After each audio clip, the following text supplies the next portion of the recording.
Alors, le corrigé du numéro 50, page 204, on vous dit un adolescent télécharge maximum, donc au plus, ça veut dire au maximum, 5 applications payantes sur son smartphone tous les mois. Et on appelle n la variable aléatoire qui, si je prends un mois au hasard, associe le nombre d'applications achetées par l'adolescent. Donc ici, on est 0, 1, 2, 3, 4 ou 5. La loi de probabilité est donnée partiellement, il nous manque un nombre, par le tableau qui est donné, ci-dessous.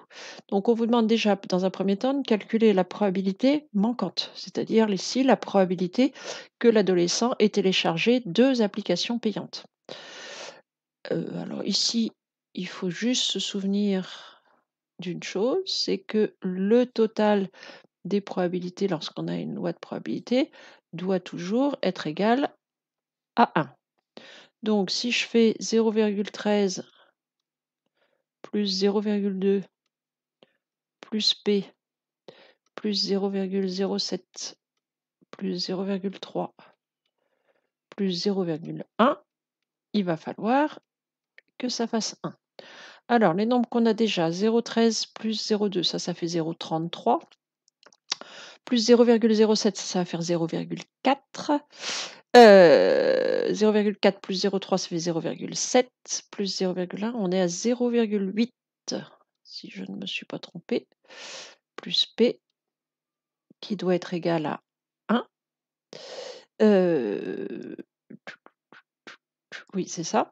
Et donc P, on voit, c'est bien, hein, c'est 0,2. Si on ne le voit pas immédiatement, c'est 1 moins 0,8. Donc il nous manque 0,2 pour que le tableau soit complet. Donc la probabilité que cet adolescent ait chargé deux applications payantes sur son téléphone, c'est 0,2. Je vais le recopier. Hop. Voilà, donc ici, c'est 0,2. Maintenant, je le sais. Voilà. Ensuite, je veux calculer la probabilité qu'il achète au moins 3 applications au cours du mois. Donc là, ce qui peut poser problème, c'est le au moins.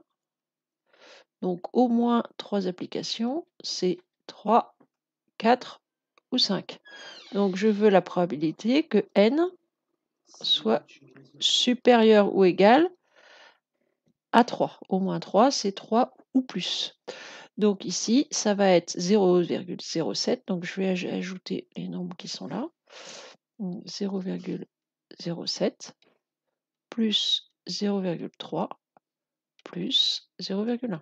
C'est-à-dire, pour que n soit supérieur ou égal à 3, il faut qu'il soit égal à 3, à 4 ou à 5. Donc j'additionne la probabilité que n fasse 3, plus celle que ça fasse 4, plus la probabilité que n fasse 5.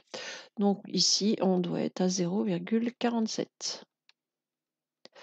Et enfin, je veux la probabilité qu'il achète au plus 4 applications.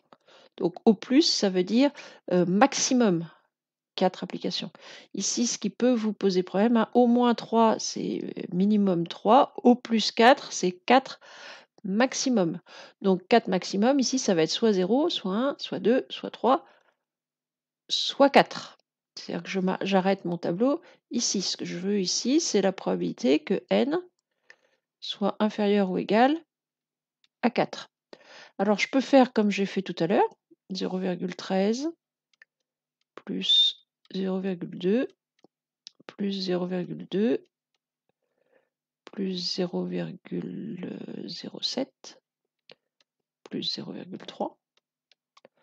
Alors ça marche, hein, ça fait 0,9. C'est pas le plus astucieux ici. Ici, le plus astucieux, ça aurait été de dire, je sais que le total vaut 1. Donc la probabilité que n soit inférieur ou égal à 4, c'est 1 moins la probabilité que n fasse 5. Alors on va faire 1 moins 0,1, on va retrouver le 0,9. Mais ici, c'est plus astucieux. On va aller plus vite. Donc la probabilité que n soit inférieur ou égal à 4, c'est 1, le total de toutes les probabilités, moins la probabilité qui n'est pas dans le total, c'est-à-dire la probabilité que n fasse 5. Et on va faire 1 moins 0,1 moins 0,1 et on va retrouver le 0,9 précédent.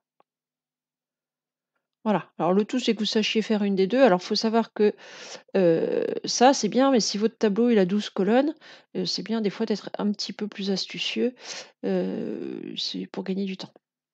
Voilà, c'est tout pour cet exercice.